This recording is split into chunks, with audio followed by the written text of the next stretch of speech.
đâu. Quan trọng là bắt đó, Du bắt bị trượt đó. Liên quan gì đâu.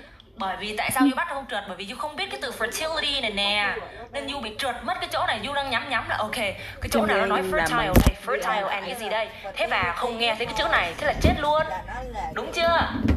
Đấy, mấy con giời tiếp theo nhớ cẩn thận đấy nhá. Những con giời nào mà chuyên gia kiểu quáng gà đấy mà ngồi nghe bắt từ là không được đâu. Phải hiểu hết. Phải hiểu hết. Thì em nào mà giống bạn là bỏ ngay cái thói nhá. Nghe là phải nghe tập trung, nghe toàn cảnh. Rồi để tắt cái cuộc gọi này, gửi cho cái cuộc gọi khác. Thấy chưa? IELTS nó được thiết kế ra để chi? Được thiết kế để chi? Để nó bẫy những con giời nghe bắt keywords. Ui trời ơi, nghe bắt keywords đấy chưa? Chết sợ luôn. Một vé về chuồng.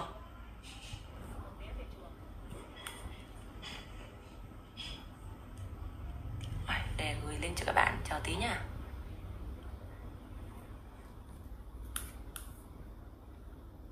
Mất téo quá.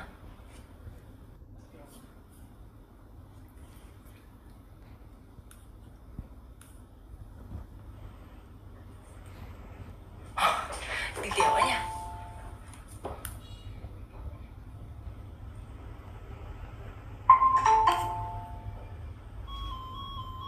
Rồi, vậy chị hai xuống thiệt rồi. Chờ tí. Mắc tiểu quá. Đi xả nước. Chờ chị tí.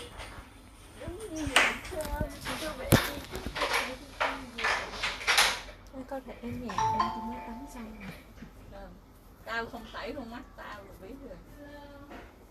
Hello là thấy có rồi. Vậy tao đi thay đồ.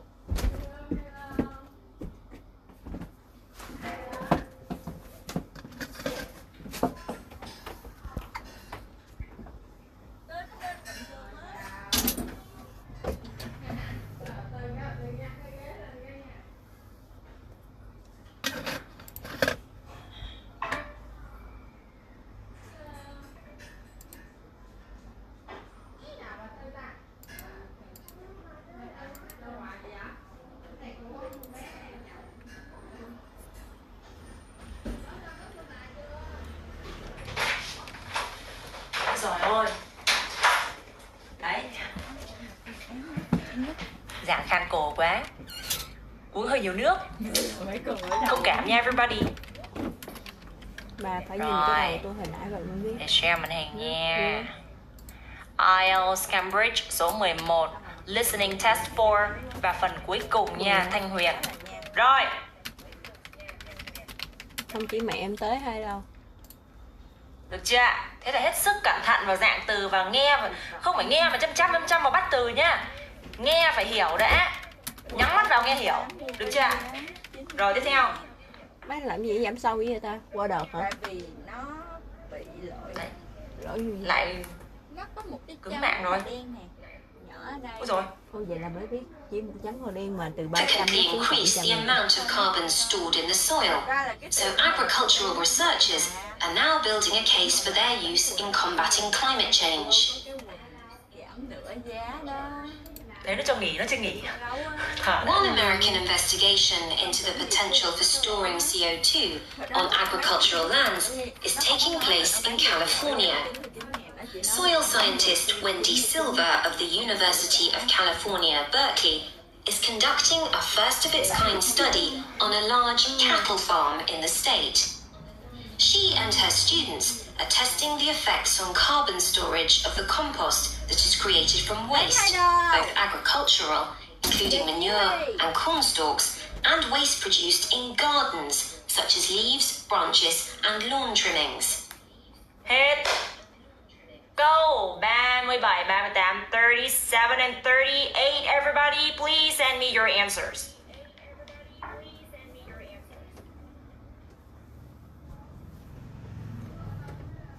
Nào, nhanh lên. Các con chiên, nhanh tay lên. Vâng, các con chiên và chị An mới đúng.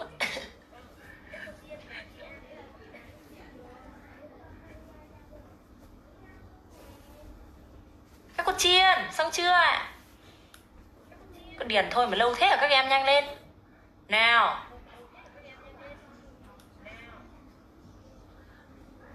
Xong chưa ạ? Điền đáp án chưa ạ? Nhanh lên. Rồi các bạn nhanh lên. Anh Khang giỏi nhỉ? Anh Khang mới lớp 6 như thấy nó kinh không? Anh Khang là cái nick Tuấn Nguyễn đấy nha.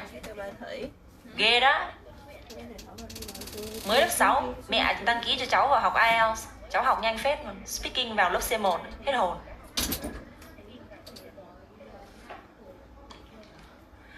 Xong chưa ạ? Rồi. Tất cả những con dời mà không thêm S và chữ garden là về chuồng. Được chưa ạ? Lại look up. Cái phần số ít số nhiều rồi.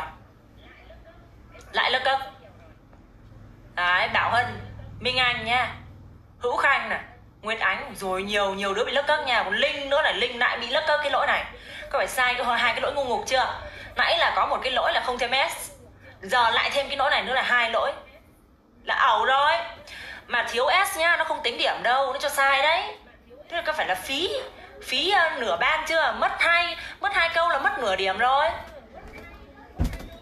Nhiều khi nửa điểm thôi lại có thể cho các em lên được cả một ban overall đấy. Mất 2 con rồi, mất nửa điểm. Đấy, nghe hết sức cẩn thận đó chị. Cái chỗ là nó xì nè. Lại nha. Chán quá. Quá cực lớp, nghe lại. Lands is taking place in California. Nào. Soil scientist Wendy Silva of the University of California, Nào, soil scientist Wendy Silva là cái bà Wendy Silva này là cái nhà khoa học về đất. Úi dồi, nhà khoa học về đất này nghe kinh dị vậy. Của đại học cái gì đấy, California. Is conducting a first of its kind study. Is conducting a first of its kind study. Chắc chắn là rất nhiều người nghe không được cái gì study đó, đúng không ạ? Có ai nghe không được cái chỗ là of study, đúng không ạ? Có ai nghe không được cái chỗ đấy là cái gì không? Thả tim lên. Đấy, rất nhiều người. I used to be there. Chị Jess đã từng trải nghiệm cái quá trình học của các em mà chị Jess tự học lên, nên là chị Jess rất hiểu là trong đầu đang nghĩ cái gì. Rồi. Conducting là thực hiện một cái nghiên cứu gì đấy. Conduct cái gì đấy of study thì là conducting a first of its kind study. Conducting a first of its kind tức là tức là thực hiện. Conduct ở đây là thực hiện một cái nghiên cứu. Study đấy không phải học hành gì hết nha, bạn Khanh coi chừng đó. Study ở đây là nghiên cứu, thực hiện một cái nghiên cứu đầu tiên, cái nghiên cứu về cái lĩnh vực này, nghiên cứu đầu tiên về lĩnh vực này thì là conducting a first of its kind. Nào, chỗ này nó nối âm quá nhiều khiến cho các em nghe không ra. Nào, conducting a first of its kind study. Được chưa? Vậy nó nói nhanh là conducting a first of its kind study. Rồi, từng người một đọc cho được cái này thôi, nghe cho ra. Bắt đầu với cái người tên là Minh Anh. Conducting a first of its kind study. Ủa đang nhiều thấy đem trái cây mà sao lại cho đem đồ ăn đi đâu sao? Lẹo lưỡi rồi, chưa được. Conducting a first of its kind à. The first of it cơ mà. A first of its kind. Nào. Study, thêm chữ study đâu. Conducting the first of its kind study. Nhanh lên nhá. Rồi, ok Nguyệt Ánh. Conducting a first of its kind study. Hurry up, đập đá ở nhà thôi. Không cần. Đúng rồi, phải nhanh tay lên nhá. Rồi, nhanh miệng lên. Chị An, it's your turn. Conducting a first of its kind study. Hello Miss Ann, can you hear me? Ok. Miss Ann chắc là gặp vấn đề wifi rồi. Việt Hà, conducting a first of its kind study.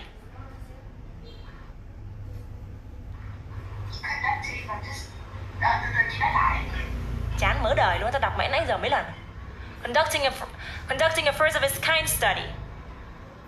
Conducting the first of its kind study. Được, Linh. Conducting a first of its kind study. Chính xác luôn, chuẩn xác luôn. Thấy không? Bạn Linh đọc đúng một lần là dính luôn. Nào, còn em nào chưa đọc? Khang. Khang đúng rồi. Yes. Lại cho chị. Conducting a first of its kind study. lẹo lưỡi.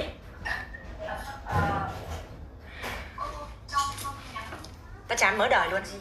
Ngó lên đây. Conducting a first of its kind study. Conducting a first of its kind study. Đọc. Perfect, đó thấy không? Đọc slow motion nó theo được này. Tiếp theo có cái người nào đó Huyền này. Conducting the first of its kind study. Conducting a first of its kind study. Được. Rồi, bạn Hữu Khanh đọc cho chị xem nào. Đọc được nghe mới ra nha. Đọc. Conducting a first of its kind study. Đúng rồi, conducting a first of its kind study. Alright, everybody. Perfect. Rồi, tiếp tục. Ghi chú ngay vào tập nha. Cái chỗ này là nghe là coi như là quán gà này. Ghi vào tập để mốt nữa có cái chỗ nào nối âm giống mình còn nghe ra. Chuẩn bị luôn một quyển tập là chuyên gia có những cái lỗi gọi là phát âm quán gà đấy, là nghe ý ẹ nghe không ra đấy. Rồi ghi liệt kê sưu tập những cái chỗ đấy. On a large cattle farm in the state. Thấy chưa? On a large cattle farm in the state. On a large là giống big nè. Đúng không? Large là giống big nè. Cattle farm, vậy là chắc chắn là cattle, nông trại gì? Nuôi gia cầm đấy. Đúng không? Rồi. She and her students are testing the effects on carbon storage of the compost that is created from waste, both agricultural, including manure and corn stalks. Now, agricultural, including manure. Manure là phân của gia súc. Gia súc gia cầm, phân của gia súc gia cầm thì người ta không dùng cái từ shit, mà người ta dùng cái từ manure. Được chưa? Ghi vào, ai không biết phân là phân của gia súc gia cầm nhá. Manure. Được chưa? And corn stalks. Không biết là có ai không biết cái từ corn stalks không đây? Nào, có cái chiến sĩ nào mà không biết cái nghĩa của cái từ corn stalk không ạ? Corn là ngô và stalk là gì ạ? Có ai không biết cái nghĩa của cái từ này không ạ? Giơ tay lên everybody. Nếu mọi người biết rồi thì thôi ạ. Corn stalk có biết là gì không ạ? Nguyệt Ánh không biết đúng không ạ? Corn stalk là cái cây ngô thôi. Thấy sao? Đó. Corn stalk là cây ngô thôi. Alright. Rồi. Được chưa? And waste produced in gardens, such as leaves. Thấy chưa? And waste produced in gardens. Thấy xì chưa? Mà thấy giọng Mỹ, để ý giọng Mỹ nó có đọc là garden không? Không, nó đọc là gardens. Không tin thì nghe lại. Branches from waste, both agricultural, including manure and corn stalks, and waste produced in gardens, such as... Thấy chưa? In gardens. Học được cách phát âm mới ghi vào liền luôn. Đấy, từ điển nó tra là garden, nhưng mà đấy, người bản xứ người ta đọc thế, chịu thế thôi, sao giờ? Gardens. Chứ chẳng nhẽ giờ đi bắt bẻ người Huế là tại sao từ điển nói là như thế mà người Huế lại phát âm là như thế. Thế ta lại đi bắt lỗi à? Đâu có được. Đúng không ạ? Ủa đâu? Giọng này giọng Anh hay giọng Mỹ nhỉ? Gardens. Giọng Anh hay giọng Mỹ thì cái từ gardens này á, cũng đều có lướt cái âm D ấy. Mọi người nhá. Leaves, branches and lawn trimmings. In Australia, Okay. Lawn trimmings. Lawn ở đây là cỏ và trimming là gì ạ? Tỉa cỏ. Lawn trimmings. Trim là tỉa, cắt tỉa. Lawn là cỏ trong vườn. Lawn trimmings là tỉa cỏ ha. Rồi, tiếp theo, the Australia study. soil ecologist Christine Jones is testing another promising soil enrichment strategy. Jones and 12 farmers are working to build up soil carbon by cultivating grasses that stay green all year round. Rồi, điền gì ạ? By cultivating something that stay green all year round. Cultivating, what is that? Cultivate what? Cultivate what, everybody? Cultivate what? Very good job. Excellent of a job, everybody. Amazing. Is there any other answer? Guys? Everybody? I haven't seen the answer from Ánh and Miss Anne.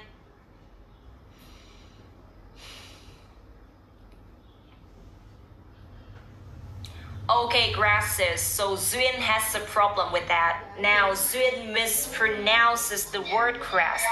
Do phải chị em đánh cái bạn chữ S và chữ D nó gần nhau quá cái em đánh lộn. Right. Tất cả các con chiên đều nghe được đúng không ạ? Tốt.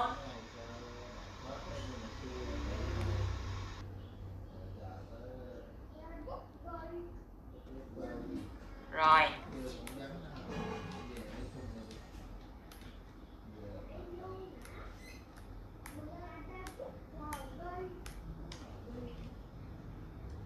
Like composting, the approach has already been proved experimentally.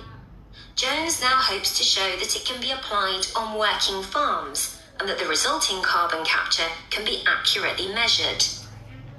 It's hoped in the future that projects such as these will demonstrate the role that farmers and other land managers can play in reducing the harmful effects of greenhouse gases.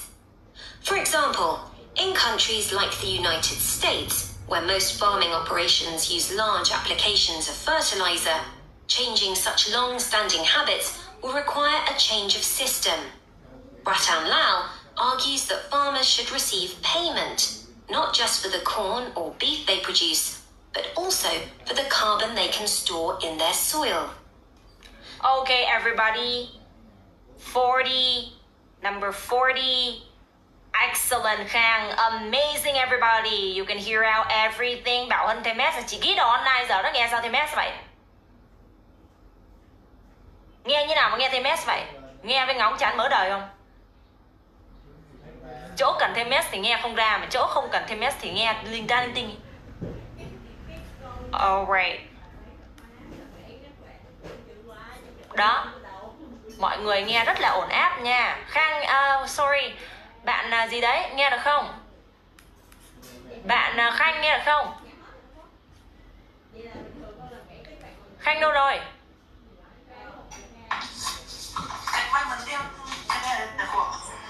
Thế tại sao lại không giơ tay là nghe không được? Bực ghê. Nghe không được phải giơ tay chứ. Chị ký đầu online giờ đó, cái em nào mà không nghe nha, nghe không được mà không giơ tay nha. Nghe không được giơ tay ngay lập tức của chị. Rồi, bây giờ bắt đầu chị mở lại cái phần này để chị nói cho bạn Khanh biết là tại sao Du nghe không ra. Du khỏi cần giải thích, chị biết thừa là tại sao Du nghe không ra. Bởi vì Du không có bắt được cái chỗ, đúng không? Du bắt không được, đúng không ạ? Và nghe thấy nó rối tung rối mù lên, đúng chưa? Bắt cái chỗ nào đây? Future developments may include. Sự phát triển trong tương lai nó bao gồm những cái chiến thuật gì? Reduce the amount of fertilizer used in farming. Thứ nhất nó sẽ nói là giảm cái lượng phân bón dùng trong nông nghiệp. Và thứ hai là cho nông dân cái gì đấy để họ họ lưu trữ những cái carbon cũng như là những cái sản phẩm nông sản của họ. Vậy cho nông dân cái gì? Vậy thì có hai cái vấn đề này. You nghe được cái vấn đề thứ nhất là chắc chắn You biết nó sẽ nói đến vấn đề thứ hai, được chưa? Nghe nào. Countries like the United States, where most farming operations use large applications of fertilizer, changing such long-standing habits will require a change of system. Ratan Lal argues that farmers should receive payment, not just for the corn or beef they produce, but also for the carbon they can store in their soil. Đấy, like argue that farmers should receive, the farmer phải nhận cái gì đó, payment for the beef they produce, but also not only for the beef they produce, tức là không những là cho thịt bò mà họ sản xuất ra, but also nhưng mà còn cho gì? The carbon they can store in their soil. Mà không những là cho cái lượng thịt bò họ còn có thể sản xuất ra, mà cũng như là cái lượng carbon mà họ có thể lưu trữ được trong cái đất nông nghiệp của họ. Đúng chưa? Thế thì phải trả tiền cho người ta chứ, payment, đúng không ạ? Rồi đấy. Thế là tất cả mọi người đã hiểu cái chiến thuật của cái phần này mình đi như thế nào chưa ạ? Rồi bây giờ Chat sẽ hỏi, Chat sẽ cho mọi người nghe lại từ đầu đến cuối nhá. Và chúng ta sẽ nghe lần một ở một cái tốc độ rất là chậm. Và ai không biết cái từ nào thành thật bấm nút giơ tay lên. Ví dụ đây. Đấy, đến cái chỗ đấy nghe không hiểu, giơ tay. Chat sẽ cho dừng ngay lập tức và giải thích từ đó. Còn nghe mà hiểu được cái chỗ đấy thì tiếp tục đi. Được chưa ạ? Không cho ăn gian, không bật sub.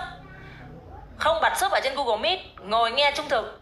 Và đến cái chỗ nào nghe cái chỗ đấy rối bời và nghe vẫn không hiểu nha. Bây giờ Just muốn mọi người nghe và hiểu sâu. Và sau đó từng người một tóm tắt lại cái phần này nghe được, tóm tắt lại được. Còn tóm tắt chưa được tức là nghe chưa hiểu.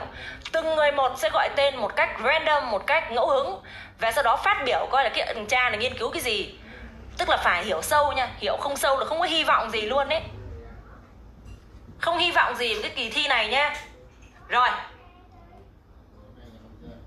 Tất cả tập trung nghe. Được chưa? Chắc sẽ gọi tên một cách rất bất kỳ nhá. Đấy, Việt Hà nó nghe xong thế gọi tên là nó đăng xuất luôn. Rồi. Phần 1.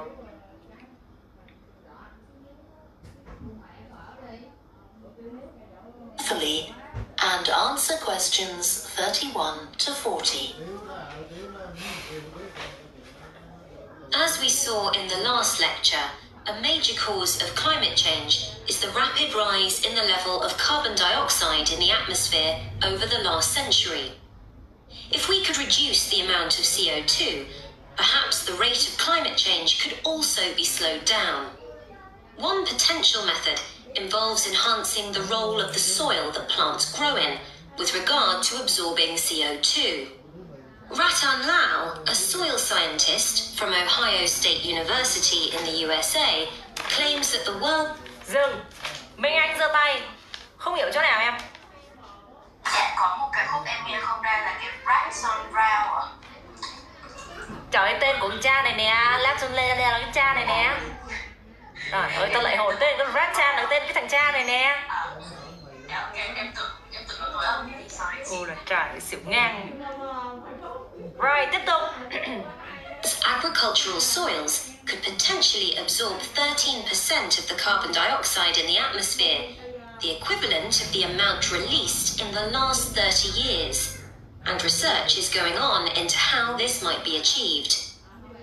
Lau first came to the idea that soil might be valuable in this way, not through an interest in climate change, but rather out of concern for the land itself and the people dependent on it.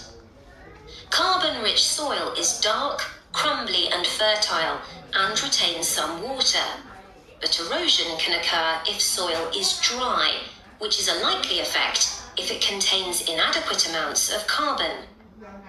Erosion is of course bad for people trying to grow crops or breed animals on that terrain. In the 1970s... Alright, I want Minh Anh to summarize the first section. So what is the job of Ratan Lau and what is his study about? Rao study about the soil that has it is like well fertilized, dark, and Crumbly. can retain water very well. It's like good, like kind of like a good soil, and erosion causes the soil to be very dry. Causes the soil. Causes chia động từ. Causes the soil. Causes the soil. And he also studied about soil in Africa. And he found that. Wait. And he found. And he found that the soil in Africa is very dry. And thì nhắc cho em không sao rồi, em quên mất cái nội dung. Now the soil thì sao ạ? And then they said that like the soil, okay, and from his study he can deduce that carbon soil was able to enter the atmosphere. Tức là đúng rồi, carbon từ đất nó sẽ có thể bốc hơi và nó bay vào không khí được, nó trộn vào không khí được. Đúng không ạ? Đấy, mất khí đất mà mất carbon thì nó không màu mỡ nữa. Đấy, chúng ta đã học một kiến thức mới không? Tất cả vừa nghe vừa ghi chú nha, chứ không phải nghe tai nọ là thụt tai kia nhé. Nghe và ghi chú tí nó chỉ bắt trình bày ấy nha. Rồi, Minh Anh trả lời rất tốt, phát âm cũng rất tốt luôn.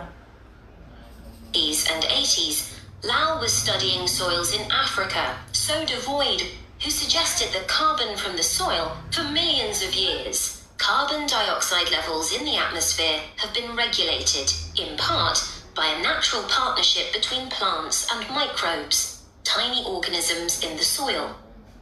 Plants absorbed. Tất cả nghe ghi chú nhanh nha, ghi chú nhanh luôn, ghi những cái danh từ để mình biết, hoặc là động từ mình biết để tí nữa mình biết và mình trình bày nha. CO2 from the air and transform it into sugars and other carbon-based substances. While a proportion of these carbon products remain in the plant, some transfer from the roots to fungi and soil microbes, which store the carbon in the soil. The invention of agriculture some 10,000 years ago disrupted these ancient soil building processes and led to the loss of carbon from the soil. When humans started draining the natural topsoil and ploughing it up for planting, they exposed the buried carbon to oxygen. This created carbon dioxide and released it into the air. And in some places, grazing by domesticated animals has removed all vegetation, releasing carbon into the air. Tons of carbon have been stripped from the world's soils, where it's needed, and pumped into the atmosphere. Alright, I want Linh to present a speech. Linh, what is soil and carbon? What is this section about? The second section.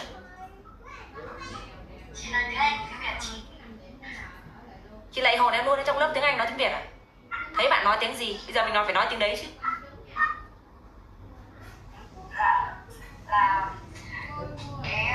Plants absorb carbon dioxide and is transferred into sugar and other substances. Substances, sugars, thêm S nha, sugars, nhiều loại đường, sugars. Sugars and other substances, and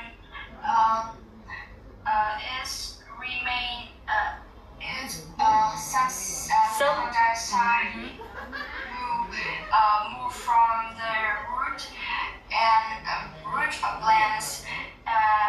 It also remains plants in the Soil, in the microbes. microbes.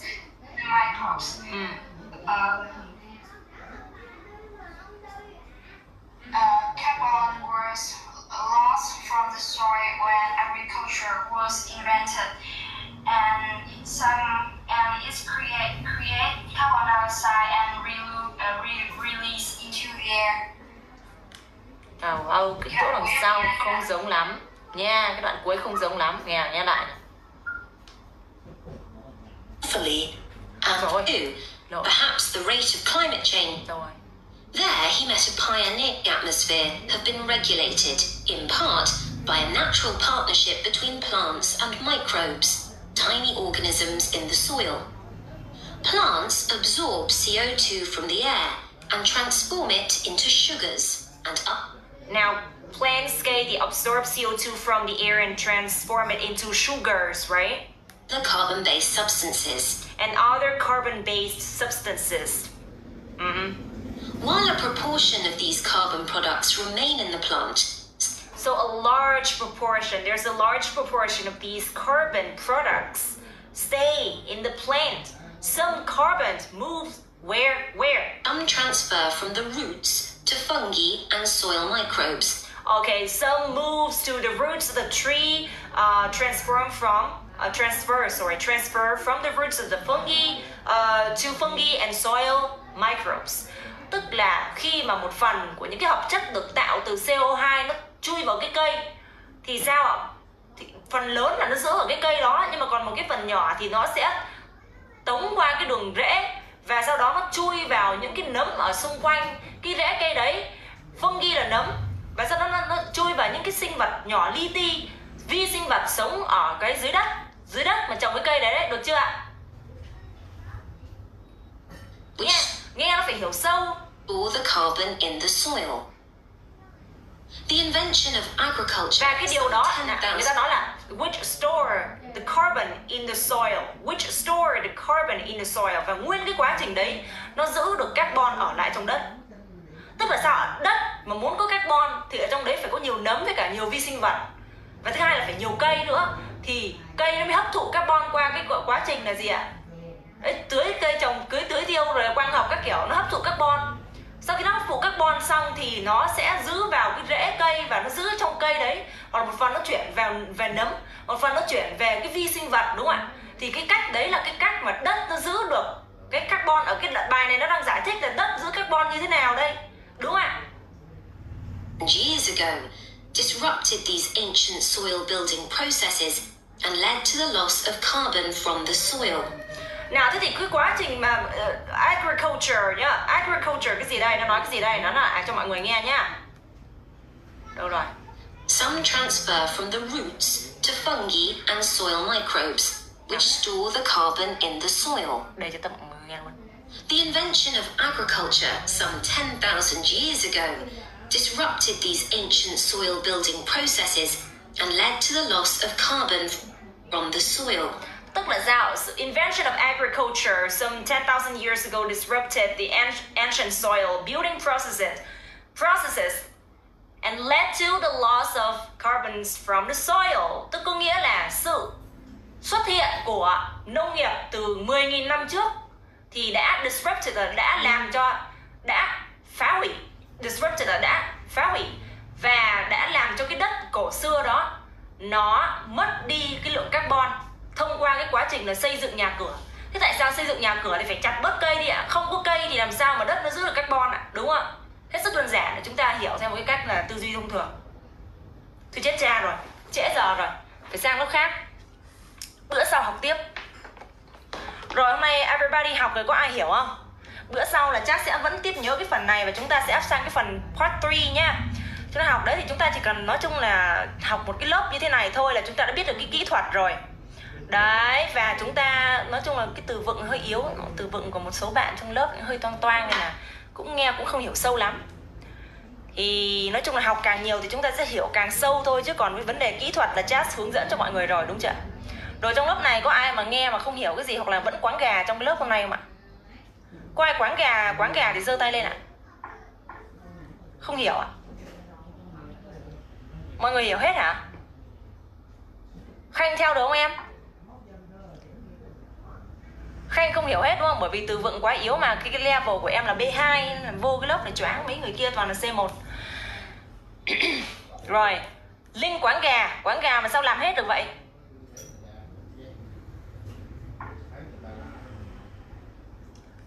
Quán gà kêu làm hết được hệ, nó kêu nhe nhe he he. Đấy, quán gà mà nghe được hết luôn. Được nha, ở trong lớp của quán gà thật là chỉ có mỗi bạn Khanh thôi, còn lại thấy Điền rất ok la đấy. Ok rồi. Nói chung là Điền này điền được thôi nhưng mà vẫn chưa hiểu sâu đúng không? Phải giải thích sâu cho mới hiểu.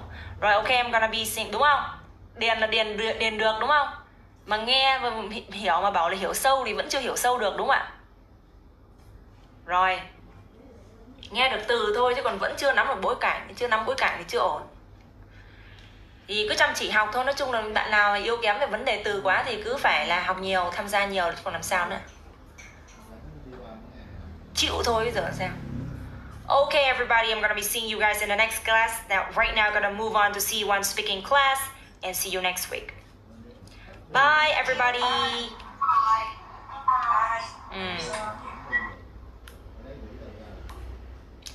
Mệt ghê.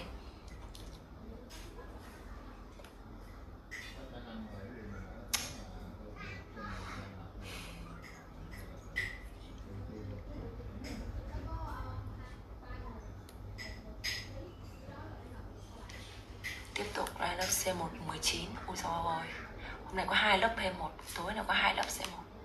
Chị ăn cơm chưa? Ăn rồi. Khàn giọng thế khàn. Ngày mai sinh nhật tôi, 26 tháng 5 là sinh nhật tôi. Hôm nay tôi vẫn phải dậy bục mặt và ngày mai tôi vẫn phải dậy bục mặt. Tôi không biết sinh nhật là gì ạ. Mọi người thấy buồn chưa? Đấy. Làm nghề hơi bị stress luôn. Nhiều bạn tưởng nghề dạy IELTS sướng lắm. Úi dồi ôi, stress nặng nha.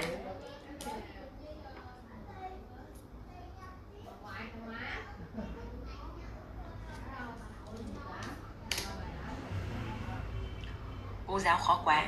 Trời ơi, phải khó chứ anh. Không khó là các cháu nó lười lắm. Không khó nó về nó cả chớ nó về nó không học luôn.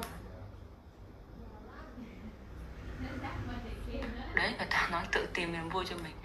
Đối với em ấy là học là ra học, chứ không phải là học mà chơi nha. Học là ra học, mà chơi thì không nên đăng ký làm gì. Đấy, em rất khó cái kiểu đấy. Học là ra học, không có chơi chiếc gì cả.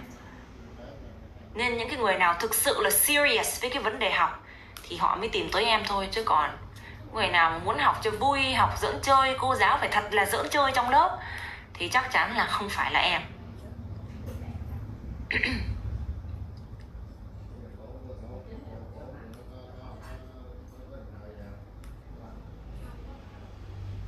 Cái chủ đề này lớp loneliness này chưa học xong nữa đây này.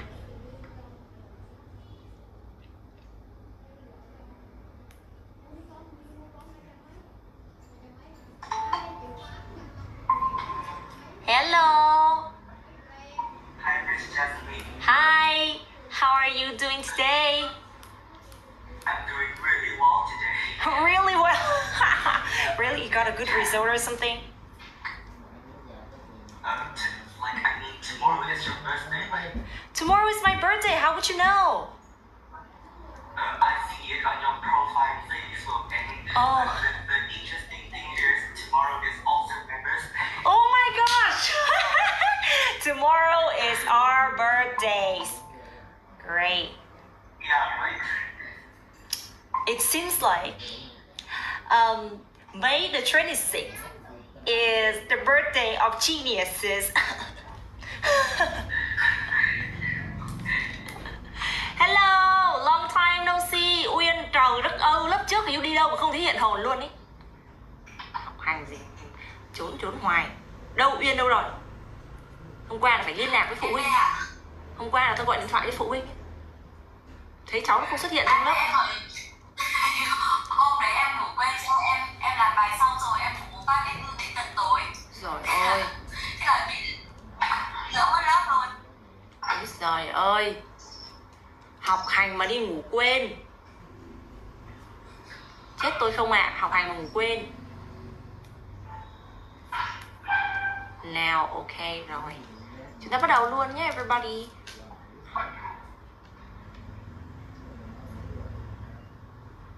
Rồi. Chán nhiên, Thái Thảo chưa hiện hồn nữa. Yay, Miss Ling, you are here. Oh my gosh, I thought you're not gonna attend a class. But here you are. Hello everyone. Great. How are you doing today? Are you doing great? Yeah, I'm doing well. Oh, hey everybody, in the previous class, we haven't finished this topic. Which means that today we're gonna try to finish this topic and you still remember the question we stopped in the previous class. Oh, here it is. Now we're gonna start with Miss Ling. A little bit shocked to you, because you gotta start first. What kinds of jobs can be done at home, in your opinion?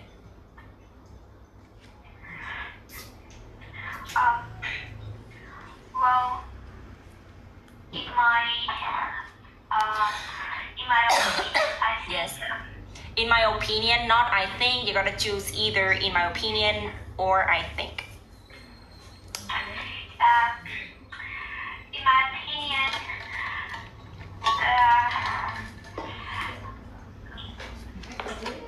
the job related to information technology can be done at home because when we work in IT field, we just only work with the computer and software, so it could be done at home, and we can also work from home to complete all the tasks. Yes, that's what I think. Okay, so everybody, you gotta think about a job that involves computers. job that involves online working. For example, like being an IELTS teacher, like Miss Jasmine, or if you work as a translator, right? A translator, like literary translator, dịch văn học ấy, hoặc là dịch cái gì đấy, dịch viết ấy, literary translator. You can just stay at home and then you try to finish the translation work and then send it to your boss. All things are done. You're good to go. All right.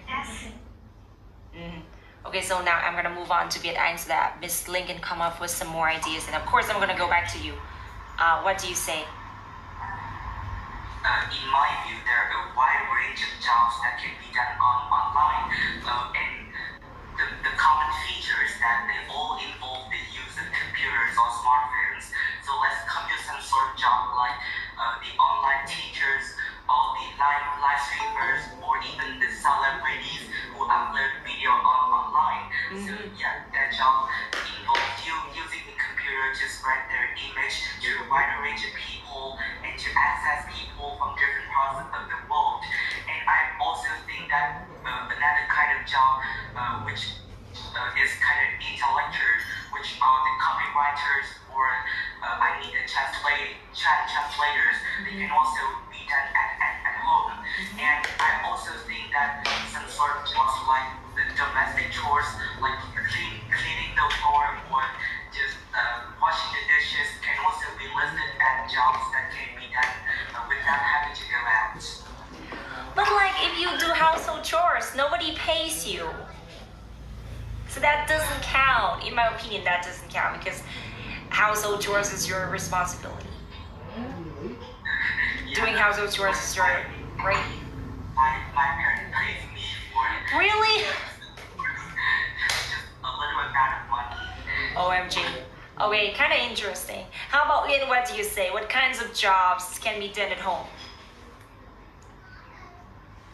Ian? Yes. Well, I think due to the digital age and also the world integration, there are numerous opportunity for like remote work in various industry. For example, nowadays several job options such as graphic designers, content writers, or translators, and even online teachers can be done online because they just need a laptop and a creative brain to like finish those jobs at home. To finish those jobs at home. Finish those jobs. Nah, you're not gonna say finish those jobs. To complete those jobs at home sounds better than finishing. You see what I mean? Uyên giờ nói không giật nữa nha, được ấy, được phết ấy. Trời ơi, bao nhiêu công sức của tôi cuối cùng thì cũng đã không giật. Toát cả mồ hôi luôn ấy. Ok, thi không được 7, chị ký vào online nha Uyên nha. Ít nhất là phải được 7. Yes. Okay, so Miss Anne, so what kinds of jobs can be done at home? In my opinion, thanks to the development of technology nowadays, there are many kinds of jobs can be done at home. For example, many freelancer they can do their work as a teacher, a tutor, teaching online, and do some translation or graphic design. Moreover, with the advancement of the online platform marketing, the market online, so people can trading online. They can go from home and but still can advertise and sell their products at home. Right, you gotta say people can operate their business online. Operate their business online. Yeah, that's right. And when you start with the advent of, or thanks to the advent of technology, or thanks to the advent of various social media platforms, people nowadays people nowadays, you jump right to the idea. You don't have to say so people nowadays. You gotta jump right to the idea. Alright, Miss Anne? Very good job. This time, a lot more natural than the previous time. Excellent. Ngọc Ánh, what do you say? Anh đâu đâu? Gọi cái tên mà không... Đấy, bực á. Okay, so Miss Ling, back to you. Can you re-answer the question? Do you have some more ideas now? Yes. In my opinion, I think there's... In my opinion, không có được nói I think ạ. Một thôi, in my opinion, không I think được. Sorry. Alright. Yes. In my opinion, there's various jobs now can be done online. For example, the job related to content creator or works related to software development or even marketing and sales. We're just using a smartphone or computer connected with Wi-Fi or internet, so people can do everything online. This can benefit us by saving pricing for renting a workplace to work. Yeah, that's all. Renting a workplace. You don't have to say to work. Just by renting a workplace. Renting a place to work. Rồi, ok. Yes, đủ 6 bạn. Hôm nay có một bạn thương mình. Yes. Ánh nhảy dô bù. Lốc đủ 6 luôn, mừng xỉu. Đông mới vui. Okay, so Ánh, it's your turn. What kinds of jobs can be done at home? Well, I think jobs like house workers or freelancer can be done at home because, freelancer contains many different jobs, such as content creator or designer. Therefore, without going to the company, you can finish your tasks that your boss give you. Or house worker, as a mom, you can do housework or manual labor at home in order to bring up your offspring. Được đấy, to bring up your hả? Tại sao lại là your? Bring up offspring. Trời đất ơi, to bring up offspring. So, nói không có your với you đã nhắc rất nhiều lần rồi. Vừa mới mắng mấy đứa lớp C1 20 sáng này là cứ your với you. Nói chuyện là thường sẽ em dùng bị động cho chị nhé, hoặc là nói chung chung thôi. Bring up offspring thôi. Không có you đây rất là hạn chế cái vấn đề đấy cho chị. Alright, so I'm gonna move on to Thái Thảo is not in the class, I'm just kind of sad. Việt Anh, does prolonged social isolation have any mental effect? Well, definitely yes. As a person who had experienced the outbreak of the COVID-19 pandemic and it kept in my house for more than a year, I could feel the very severe consequences on my mental health. The first thing is about this social isolation can make me feel depressed all the time. It is because I feel that all the connections I have with my friends through the internet was fake, and I thought that nobody was going to play with me anymore. So it was sort of like a some isolation for me, and it caused me to doubt my ability to it caused me to doubt my ability to make friends and to maintain a relationship. And the next thing is that when you're isolated from the community for such a long time, you would definitely lose your sense of making friends. And that's the problem when I came to school and I was unable to start a conversation with my friends. So I think that it is because something in my brain had been damaged. So it makes me feel much more difficult to maintain the social relationships that I were used to be so confident about in the past. That I used to be, không có were used to be, that I used to be so confident about. Không cần phải nói in the past nữa, bởi vì used to be là biết in the past rồi em ạ. That I used to be confident about. Confident in. That I used to be confident in. Alright. Cái chữ doubt phát âm sai không đóp đóp nha. Doubt. Cái chữ B âm câm. Doubt. Doubt. Perfect. Come on, play with my friend. Okay, it's weird if you say play with my friends. Because guys, when you say you play with your friends, it's like you just want to joke around with them and make fun of them. You don't want to have like a serious relationship or serious friendship with them. So I have no friend to hang around with. I have no friend to hang around with. Alright? Or I start drifting away from my friends. Or I started drifting away from my friends. So if you drift away from a person, you no longer feel any emotional connection with them. Alright? Thái Thảo, are you there? Thái Thảo. Yeah. Okay, Thái Thảo, does prolonged social isolation have any mental effect? I would say definitely because, social interaction is very important. It keeps people's mental health healthy.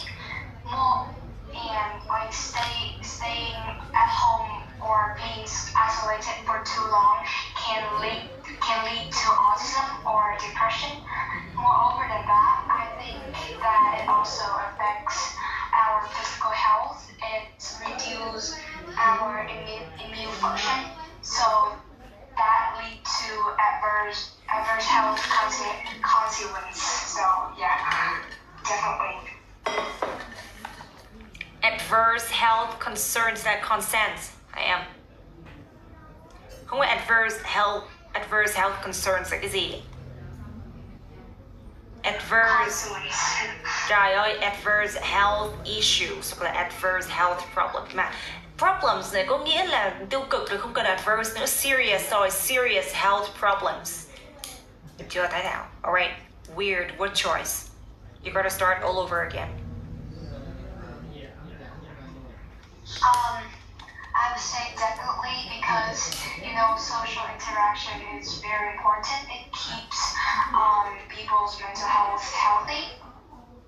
And so if you're staying at home for too long or being isolated for too long. Okay. Cái chỗ này hơi bựa này, nghe nó hơi bựa này. Keeps people's mental health healthy. No.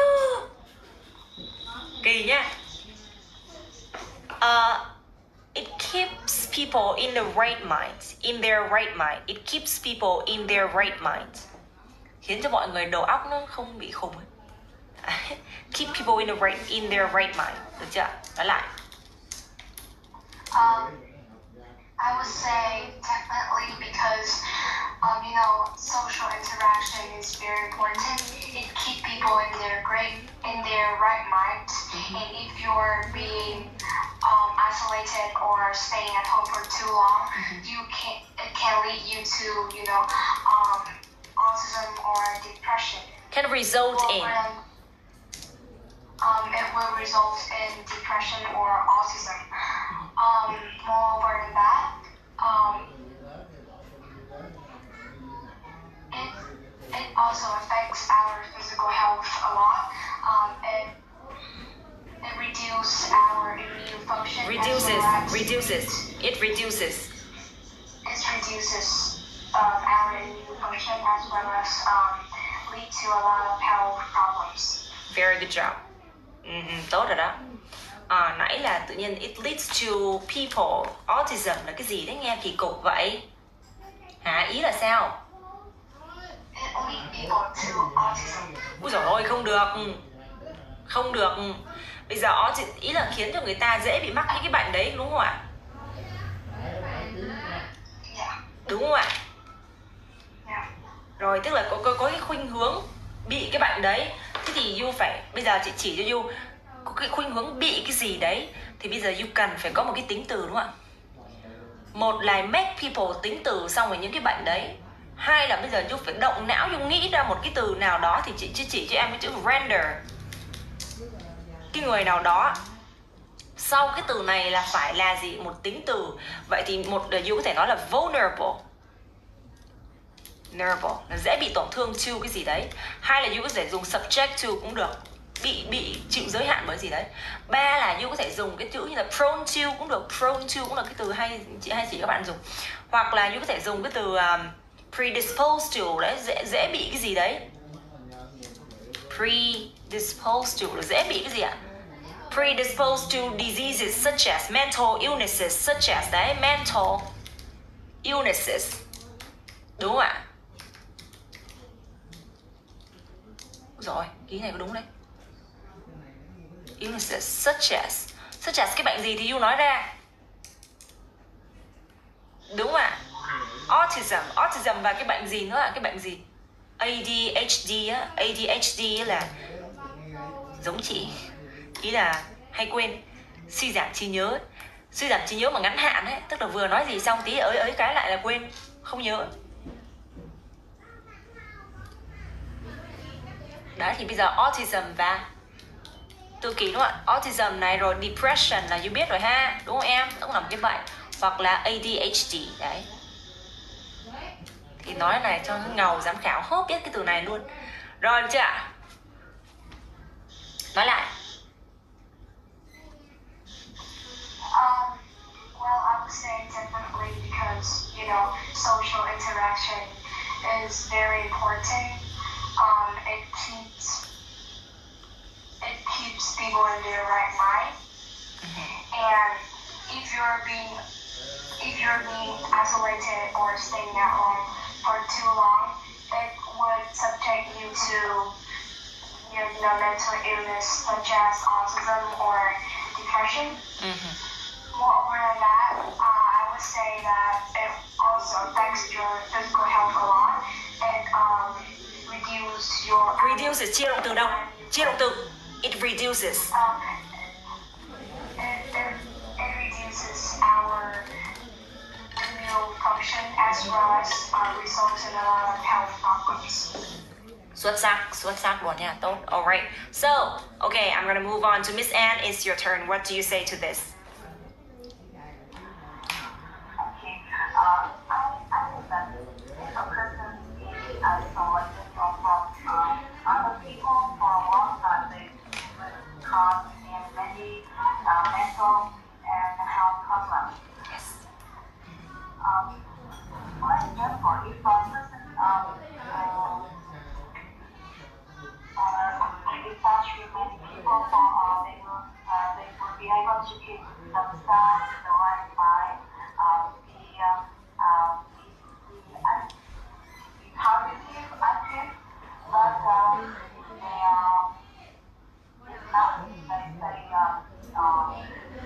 stay alone for a long time. They will cause many mental illnesses such as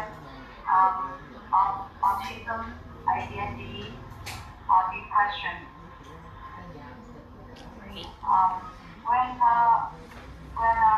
interacting with other people, we can be more healthy,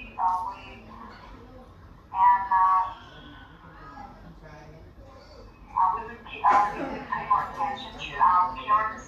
But if we not interact with other people, we don't.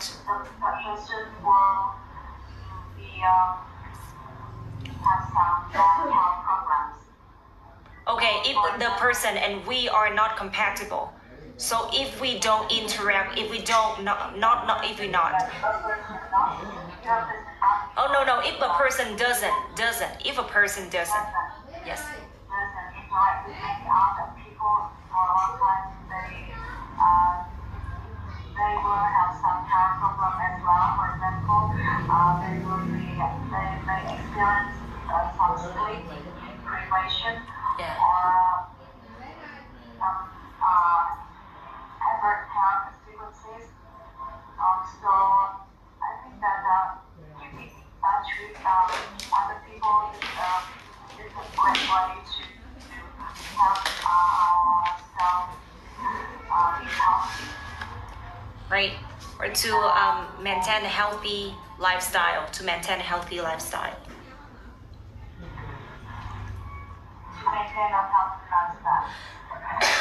Very good job. All right, so we're gonna move on to Uyên. What do you say to this? Yes, I believe that prolonged social isolation have significant. Okay, bây giờ you phải nói là I believe being socially isolated for an extended period of time. Bây giờ không paraphrase lại lặp lại đâu. Bây giờ chỉ nói là nghĩ không ra cái từ paraphrase thì nghỉ paraphrase luôn, đột vào trả lời luôn. Còn nghĩ ra thì mới dùng nha. Nào, being rồi. I believe that being social isolation for a long time. No. Being socially isolated for an extended period of time. Socially isolated. For an extended period of time. Understand it. Well, I believe that being socially isolated for an extended period of time. Isolated nha, không có isolated. Isolated. Isolated for an extended period of time have significant mental effects on individuals because you know that humans are social beings, so we need to have like social interaction and connection with others, but due to the social isolation, Vừa nhắc là isolation xong cứ isolation là thế nào? But social isolation can lead to feelings of like loneliness, sadness, and even depressed. Because even depression. You listed a series of nouns. Yes, depression.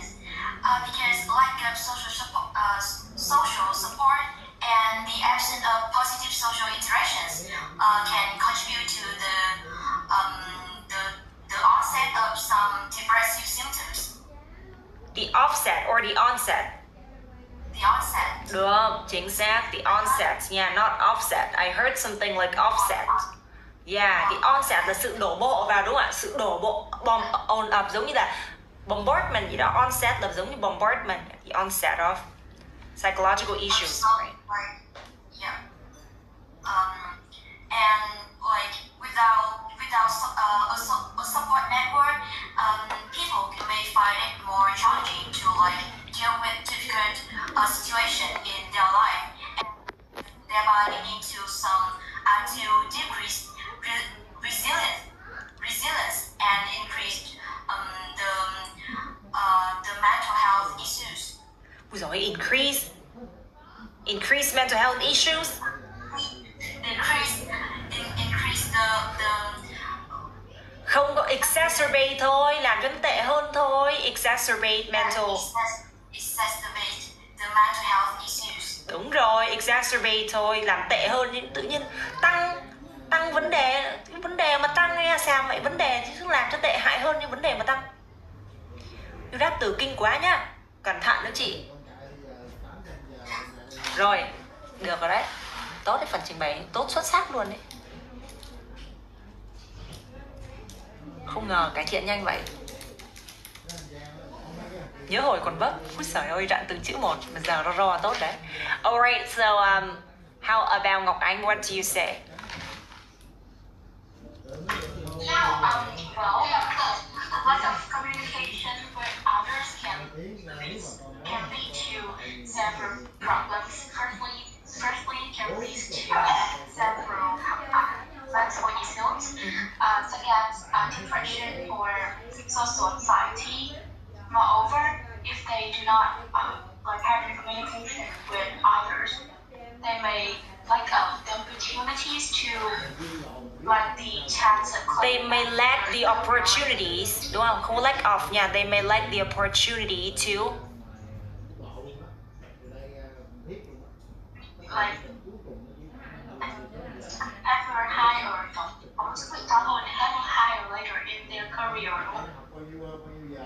They can climb up their career ladder. They have a higher chance to climb up their career ladder. They have a higher chance to climb up their career ladder. Have a higher chance To climb up their career later. Ladder. Ladder. Phát âm kinh quá, nhiều chỗ kỳ thế. Social. Such as. Chứ such as phát âm hơi kỳ. Such as. Đúng rồi, cứ such as ấy. Kỳ cục luôn. Such as. Cái từ này chuyên phát âm kinh dị nha. Ghi ngay với quyển sổ tay là có một cái list từ phát âm kinh dị ạ. Ghi vào đấy cho tôi.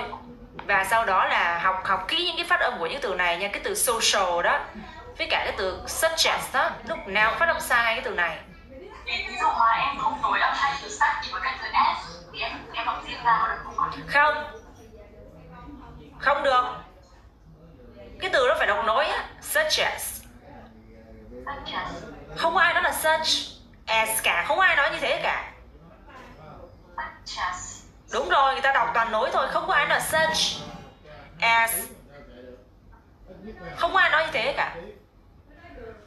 Các em có nghe ai nói ví dụ như là có rất là nhiều vấn đề giống như là đấy, có nghe như vậy có khùng không? Có khùng không? Nó dẫn đến rất là nhiều những vấn đề về tâm lý. Ví dụ như là đấy, nghe kỳ hồn không? Không, trong tiếng Việt nghe còn kỳ hồn nữa, trong tiếng Anh không thể nào như thế được. Rồi, nói lại chị. Không có tách ra.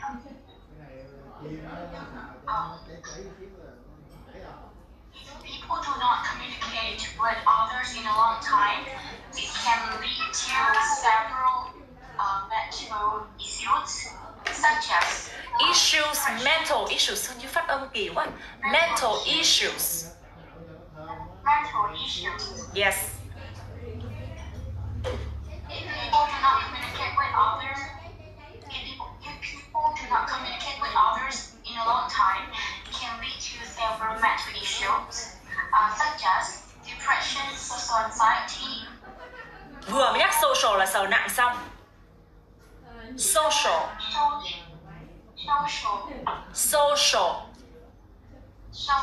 Rồi. Keep going.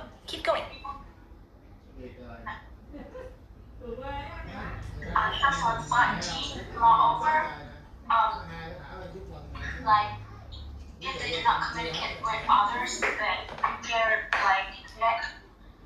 network relationship can be limited, leads to less chance to climb up the career ladder.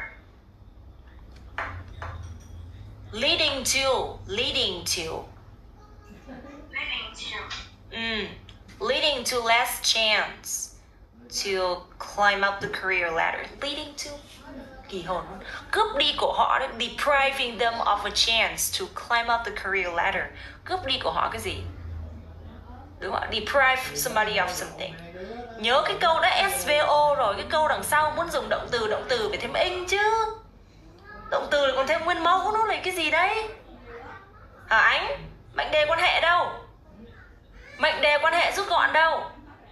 Câu đã subject, verb rồi object rồi, câu đằng sau, mệnh đề đằng sau lại động từ nguyên mẫu là cái cấu trúc gì vậy? Hả em?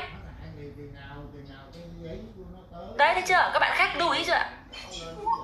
Lại không hiểu gì. Có hiểu không?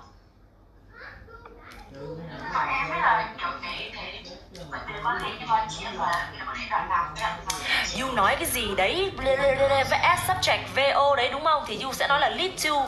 Thì chị bảo là sai, bởi vì đấy là mệnh đề quan hệ rút gọn này. Lead phải thêm in. Hiểu không? Leading to cái gì đấy. Tức là nguyên cái cục này nè, nó là một chủ ngữ của cái từ lead này nè. Ý là thế đấy. Chứ một câu mà chủ ngữ động từ với object cái xong lại thêm động từ nữa, vậy thì cái động từ này nó là của cái object này hay là nó của cái chủ ngữ này, ai mà biết được ạ?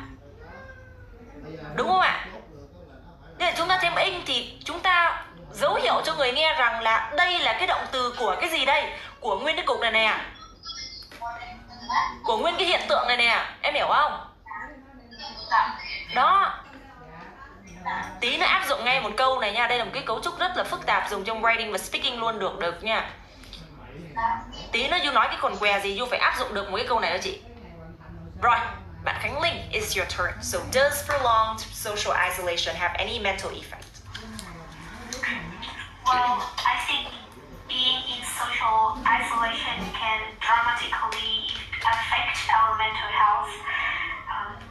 I would say staying lonely for a long time is the major cause depression and anxiety. Causes chia động từ Causes depression and anxiety. It also has several drawbacks. For example, it reduces the ability of making good communication or make people become much more inactive.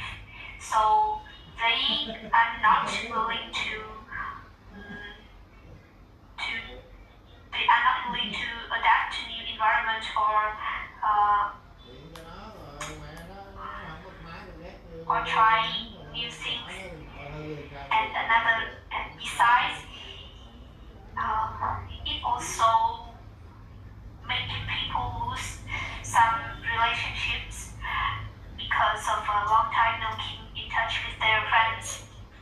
It là cái gì ạ? Vậy mình phải nói là the absence of, sự thiếu vắng của cái gì đó. The absence of social interaction. Yeah, the absence of social interaction can make people lose several relationships because of long time no keep in touch with their friends. Well, long time not keeping in touch with their friends. Long time not keeping in touch with their friends. Right. Miss Linh ơi, ôi giời ơi, bây giờ không làm gì thì mình phải dùng lực tước đi của ai cái gì ấy. Mọi người chuyên gia cái make people not ấy. Cứ toàn là make people not, nó khiến mọi người không là cứ make people not thôi. Đúng không ạ? Chuyên gia luôn. Miss Linh nói gì ạ? Bạn cho mình xin một vài câu kiểu để không bị nói kiểu make people not. Đây. Cướp đi của ai cái gì ạ? Cướp đi của ai cái gì? Chúng ta dùng cái cấu trúc là deprive somebody of something. Deprive people of their relationships. Đúng không ạ? Hoặc là rob somebody of something.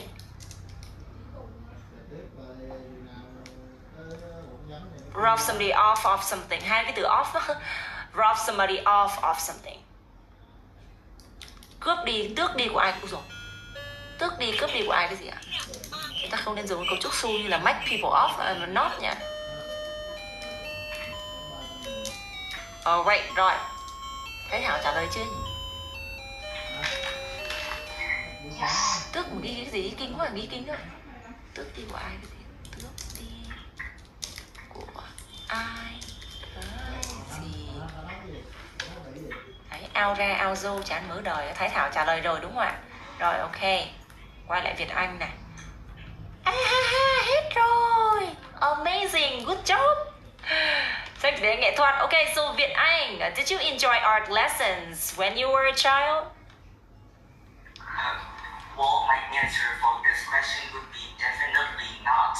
The reason why I hold such a view is because when I was a little child, I wasn't talented at art, so I always made a mistake when it comes to the lessons of music, of arts, and and even the teacher noticed me because I wasn't able to draw anything or to sing a song. So every single arts lesson was like a catastrophe for me. Right. And how about Thái Thảo? Did you enjoy art lessons when you were a child? Honestly, yes. Not because I have the artistic ability, but because art was the most entertaining lesson ever. Because we don't have to. We didn't have to. We didn't. We didn't. Quá khứ. We didn't. We didn't have to write too much, think too much. I mean, just use. We don't have to think logically. It's like our entertaining class, or for us to unwind after a busy day, after a busy lesson at school. After a busy lesson, after an intense lesson.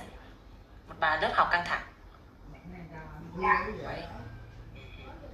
Alright. Còn nếu mà lớp học gấp thì là intensive. Trời, ai nói intensive cái gì? Làm gì đâu mà có học cấp tốc đâu mà intensive. Oh, yes. Alright, tốt nha. Hải Thảo rất mướt cái phần 1 này. Okay, so Uyên, did you enjoy art lessons when you were a child? Yeah, when I were a child, I were à. Đến giờ này anh. I was a child, Yes. especially in primary school. I really enjoy art lessons because I like the feeling like drawing the pictures and